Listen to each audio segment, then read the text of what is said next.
Welcome to This Explainer. We're diving straight into the 150-year socio-political trajectory of India's most prominent internal conflict. We're going to unpack a deeply rooted history that has completely shaped the modern Indian landscape, taking a hard look at the data, the historical turning points, and the systemic issues that fueled this massive insurgency. So let's kick things off with a pretty wild question. How exactly did Karl Marx's ideas from 1848 Germany end up mutating into a localized armed struggle in the dense forests of India? It sounds like a massive historical leap, doesn't it?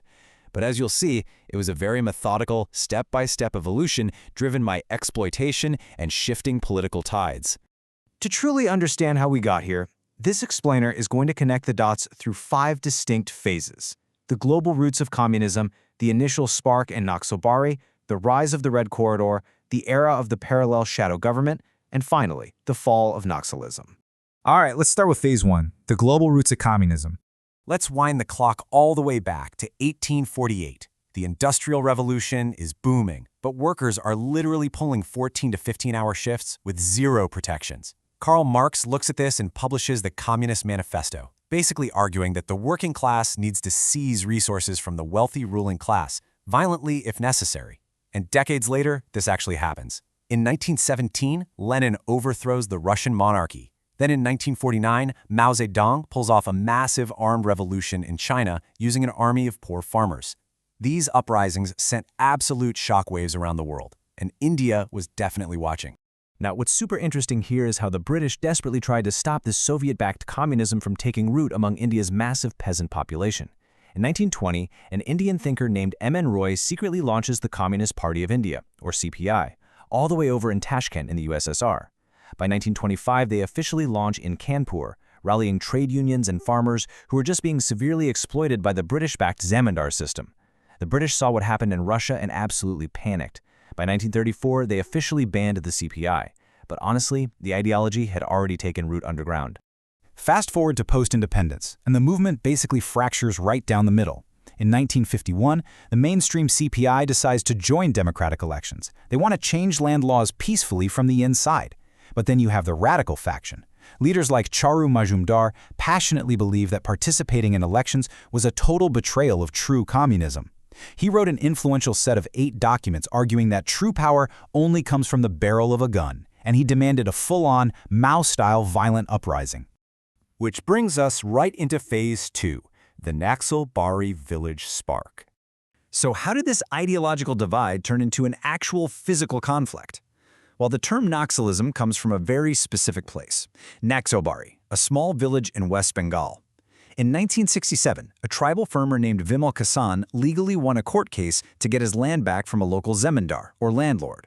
But when he went to claim his property, he was brutally beaten by the zemindar's men. And when he went to the police, he got absolutely zero help. You can imagine the outrage, right? This extreme exploitation triggered an explosive retaliation. Radical CPI leaders, including Charu Majumdar, gathered about 150 members and local tribals and hit back hard. They looted 12 tons of rice from the zamindars, burned land records, and completely banned police from entering the area. When Police Inspector Sonam Wangdi tried to enter, he was tragically killed by a tribal bow and arrow. The police fired back, leaving 11 villagers dead. This violent clash was the definitive spark. It proved to the radical communists that an armed peasant uprising could actually happen in India, and the movement quickly spread to Bihar, Odisha, and Andhra Pradesh. Let's move on to phase 3, the rise of the Red Corridor. After intense government crackdowns in the 1970s, many original leaders were arrested or killed. The surviving members realized they needed a completely new strategy. So in 1980, a leader named Kondapalli Sitaramaya forms the People's War Group, and he makes a massive pivot. Instead of hiding in accessible rural villages, he pushes the movement deep into India's 40 million hectares of dense, unmapped forests. This was a strategic masterstroke, making them practically invisible to the state, allowing them to win the trust of the highly isolated tribal populations. And we really have to ask, why did this radical ideology take hold so firmly in these forests? Well, the tribals living there had received zero mainstream development. Literally no roads, no schools, no hospitals. Worse, outside contractors were severely exploiting them. To put it in perspective, they were getting paid just 1 single rupee for collecting 120 bamboo sticks. Add in constant harassment from corrupt forest officers, and the situation was incredibly grim. So the Naxals step in. They organize the tribals, fight back violently against the contractors, and force the price of tendu leaves up from 4 rupees to 25 rupees. By directly fighting for their fair wages, the Naxals instantly won their absolute loyalty. That deep rural support sets up Phase 4, the parallel shadow government. Jump to the early 2000s, and this immense support transforms into something completely unprecedented. At its absolute peak, right around 2005 to 2010, the Naxals controlled roughly 40% of India's total landmass. Just let that sink in for a second. That's an area stretching across 10 different states, covering over 180 districts. They weren't just hiding out in the woods anymore. They were dominating a massive chunk of the country. In this huge territory, they essentially ran an 8-department Janta Sarkar, or people's government. They set up their own courts, ran mobile schools and medical units, and managed seed banks for interest-free loans. But how on earth did they fund all this? Through ruthless, systematic extortion. They had strict rate cards for mining companies, road contractors, and local politicians. Plus, they were smuggling opium to buy military-grade weapons, even getting training from external militant groups. The economic cost to India's development was just staggering. Billions in foreign and domestic investments totally vanished from the region because of the violence. Tata Motors literally had to pack up its nano plant and move it out of West Bengal. South Korea's POSCO completely abandoned a massive $12 billion project in Odisha, and politically, it was terrifying. Daily attacks on MPs and IAS officers. In 2003, the chief minister of Andhra Pradesh barely survived a highly coordinated assassination attempt involving 17 IEDs. So, what happened? Let's look at Phase 5, the fall of Naxalism. How does a heavily armed shadow empire that big actually begin to collapse? Well, it started rotting right from the inside. The tribal foot soldiers slowly woke up to the massive hypocrisy of their supposed Marxist leaders. We're talking rampant internal casteism, where the most dangerous frontline combat was almost exclusively handed to lower castes.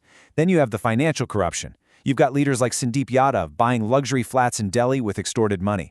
Or Pradyam Sharma, who publicly boycotted Indian schools but secretly paid 22 lakh rupees for his niece's private medical college. But maybe the most shockingly cruel part?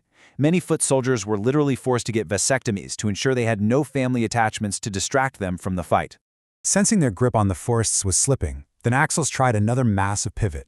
In 2013, a government Supreme Court affidavit exposed their new strategy, funding city professors, lawyers, and NGOs to infiltrate urban issues.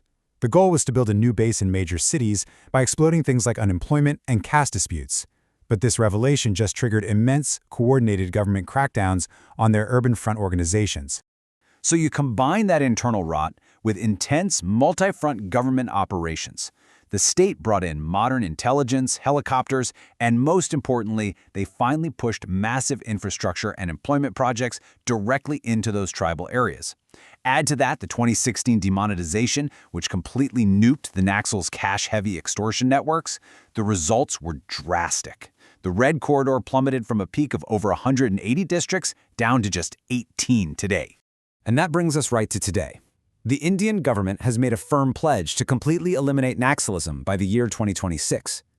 But as we've seen in this explainer, this is an ideology born in 1848, mutated in the 1960s, and fed by decades of systemic exploitation of India's most vulnerable people. So, here's the ultimate question to leave you with. Can India permanently resolve those underlying systemic inequalities to finally close the book on a 150-year-old ideology of armed rebellion? It's a question that will absolutely define the future of India's internal security. Thanks for joining me on this deep dive, and as always, keep questioning the history behind the headlines.